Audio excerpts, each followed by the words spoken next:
And welcome back to Hannity. So residents of Redlands, California are in shock that two of their neighbors carried out yesterday's deadly mass shootings. Now, last night, one area worker told the local news station, quote, he noticed a half dozen Middle Eastern men in the area in recent weeks, but decided not to report anything since he didn't wish to racially profile those people. He went on to say, quote, now we'd see them leave when they were where they're raiding the apartment. So did political correctness prevent the atrocity from being stopped? And is it time to start spying on some mosques that we believe have radical ties? Joining us now, the author of The Complete Infidel's Guide to ISIS, Jihad Watch director Robert Spencer, and from the Ahmadiyya Muslim community, Haris Zafar is with us. All right. If you go back, Robert, and look at, remember the kid with the clock bomb? Remember the MRC did a man on the street, and they showed the device to 50 people. All 50 people thought it was a bomb. The teacher reported it. Look at all the trouble the teacher got in. Then you have this case where people see a lot of suspicious activity. They don't want to be accused of racially profiling, and they don't say a word.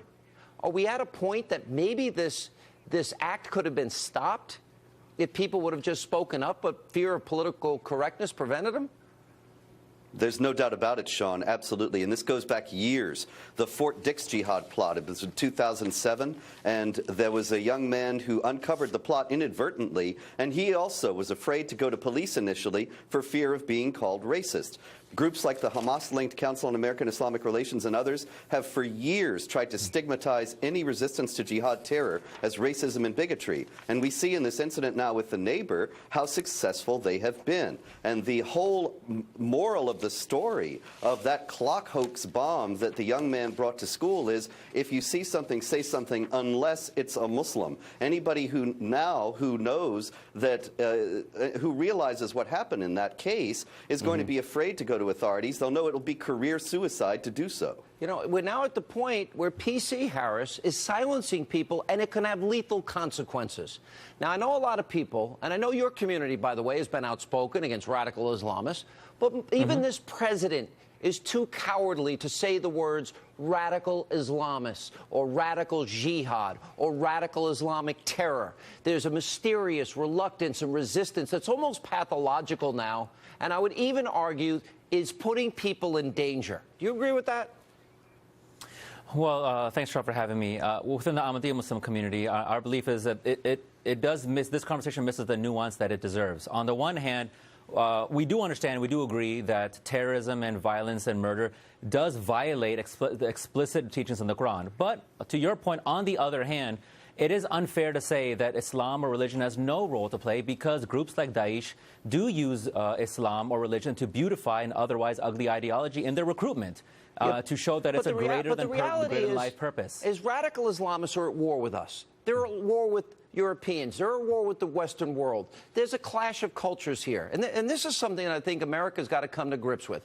If you grow up in a country under Sharia law, let's take Saudi Arabia, where we think they visited. Okay, women can't drive. Women have to dress a certain way. Women can't go out in public without a male relative. In other countries, Sharia law, women need 4 male eyewitnesses to prove rape.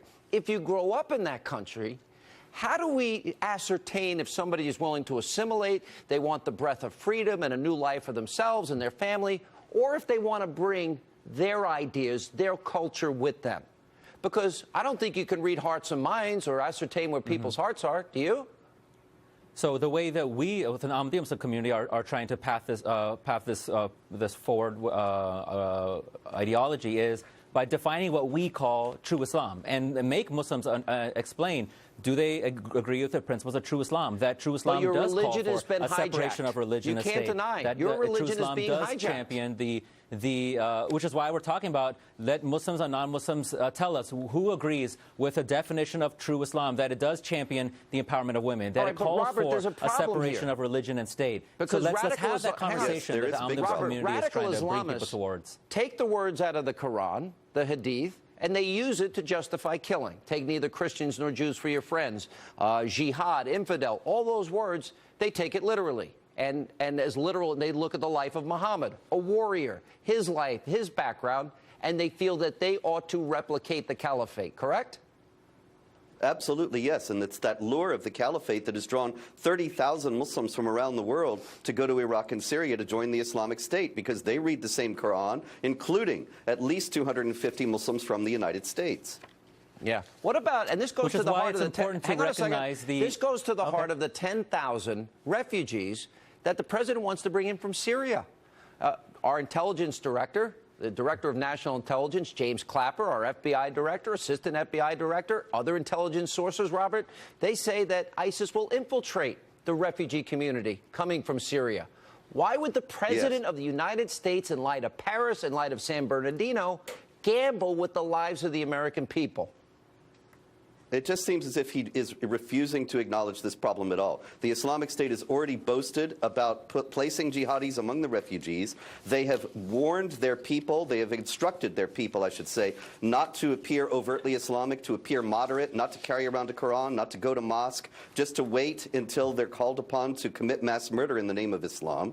And so there is absolutely no way to vet among these refugees. And of course, the Obama administration can't vet them anyway because they won't even admit there is a jihad. How are they going to determine who the jihadis are among the refugees? It's absolutely absurd. All right. Thank you both for being with us. We appreciate your time.